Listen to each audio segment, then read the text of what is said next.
In 1964, a British rock band showed up in the United States that was described by one historian as raunchier and more rebellious than the Beatles. They were called the Rolling Stones, and in the mid-1960s, they created a song that became an anthem. I had one of the first early Norelco sort of cassette players in 1964, 5, and I put it next to the bed with the guitar, and I crashed out. And when I woke up in the morning, I noticed that the tape had gone to the end, and I'd put it in at the beginning, you know, and I ran it back, pushed play, and somewhere in the middle of the night, I had woken up and played da da da da da. I can't get no satisfaction.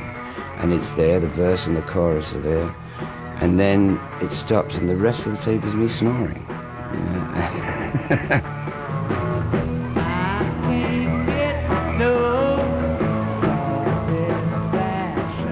Rock music had accompanied America's youth on its journey to the forefront of the nation's consciousness, with songs like Satisfaction, #1 on the charts in 1965.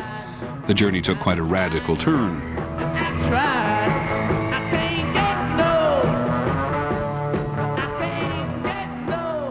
The message is the ordinary order of things is either broken or corrupt. I can't get no satisfaction. You gotta do something wilder. That's how you'll get your satisfaction. The message, in a sense, is cut loose. It was music that gave us, as an entity, as a community, a sense of cohesion and a sense of existing, a real sense of being more than a few demonstrations. The Rolling Stones, Janis Joplin, The Doors, Bob Dylan, all of them sang in a way that invited challenge to the establishment. I think people were absolutely waking up, but they didn't know exactly how to get out of bed yet and what to do when they put their feet on the floor. We began to look around for things to do which would alert people to other possibilities, other ways of living.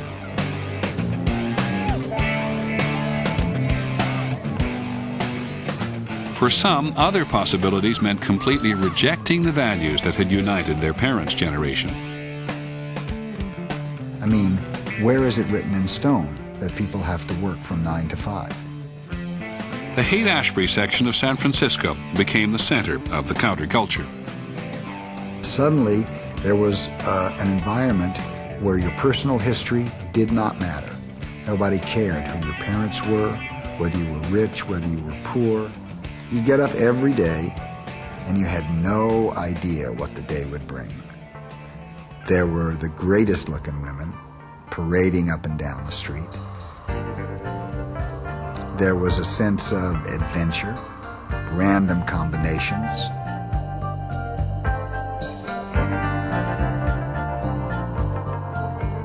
You could catch a woman's eye and offer her your arm, and without a word, walk away and spend an afternoon making love, and if you didn't talk, that was okay.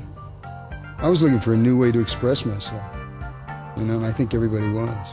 And unfortunately, a lot of people went to drugs because it came naturally out of what we were doing at the time. It's a food for the soul. Right now, I'm on LSD. Right now, every color is going through my mind.